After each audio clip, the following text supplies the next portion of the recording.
I was born in Durban, South Africa. And for 8 long years, I was part of a dark spiritual network, one that specialized in something we called spiritual wealth exchange.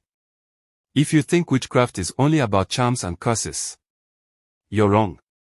The highest level of witchcraft is the manipulation of spiritual laws, and the most powerful of them all is the law of exchange. Tonight, I'm going to tell you how we used it to steal people's blessings, wealth, and destiny, legally, in the spirit realm. There are men who once owned companies in Santon, now begging for food.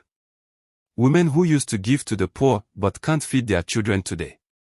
Even pastors, yes, pastors, whose ministries collapsed overnight after receiving certain gifts or seeds. I was part of the group that caused it. We didn't steal physically. We operated through spiritual transactions. And most of the victims cooperated unknowingly. When I joined the coven in Durban, the woman who initiated me said something that changed my life. She told me, "We don't fight people's money. We exchange it. Everything in the spirit realm obeys law, not emotion." She showed me that every blessing on earth must have a spiritual custodian, either of light or of darkness. And when a person's covering becomes compromised, their blessings can be legally transferred. That was our secret weapon, the law of spiritual exchange. Through it, we drained the finances of families, businesses, and even churches, legally, through their ignorance.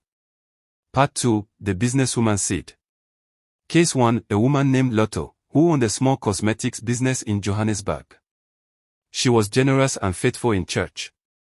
One Sunday, her pastor announced a prophetic seed for breakthrough.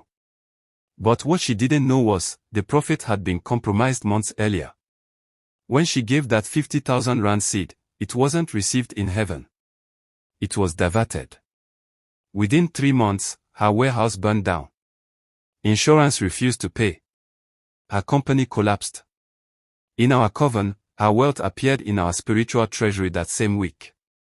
We use Proverbs 13 verse 22 as our twisted principle. The wealth of the sinner is laid up for the just. But in witchcraft, we inverted it. The wealth of the righteous is transferred to the wicked, through ignorance. Part 3, the business partner. Then there was Peter Van Wyk, a property developer from Cape Town. Successful. Kind. Generous. One of his partners, Zanio, was our agent. The day they signed their business deal, she wore a ring consecrated to Mammon. Every handshake reinforced a spiritual covenant. Within months, Peter's deals fell apart. Clients vanished. Meanwhile, Zanio rose in wealth and fame. He never knew that, spiritually, ownership had already shifted. The Bible says in Haggai 1 verse 6, "You earn wages only to put them in a bag with holes." That's what we created, holes in his financial bag. Part 4, the gospel artist gift. There was a rising gospel artist in Durban, Namsa. Her songs were full of light, and we were sent to silence her. I pretended to be her friend. On her birthday, I gave her a gold necklace, dedicated to a marine goddess. The moment she wore it, her light began to fade. Her voice cracked. Her show stopped coming. And her wealth was spiritually downloaded into our treasury. That necklace was the legal document of transfer, because she wore it willingly. Part 5, the church members tithe. Then there was Auntie Titi, a faithful tither in Pretoria. She always kept her tithe money in a purse given to her by her late sister, a purse once used in a money ritual. Every tithe she placed in that purse was redirected, spiritually, to our altar.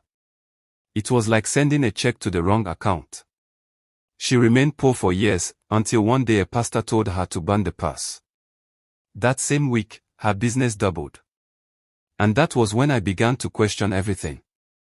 Part 6, the widow's dream. The final case broke me. A widow named Mama Gloria from Soweto. She had little, but she was full of joy. One night, she dreamt her late husband asked her for an offering. When she woke, she placed 500 rand beside her bed, for his spirit. That was the moment we gained access. She had unknowingly made a spiritual offering to the dead. Within days, her shop lost customers. Her health declined. But one night during a revival, a pastor prayed for her, and the connection snapped. That same night, I was attacked in my sleep. A bright light filled my room. And a voice said, "Enough, Thandika. Touch not my anointed." That was the night my deliverance began. Part 7, Redemption.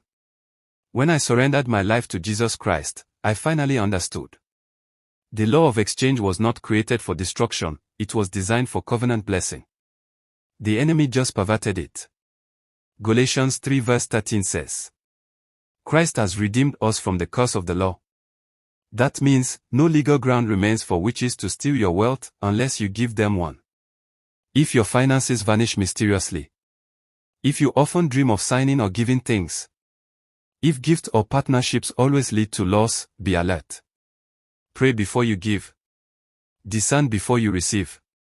Because in the spirit realm, every exchange has a voice, and every transaction has a consequence. I was once an agent stealing people's blessings. But now, by the mercy of God, I expose it, so that others can be free. My name is Thandika. And this is my confession. If this story opened your eyes, share it to help others. Subscribe for more real-life confessions and spiritual insights.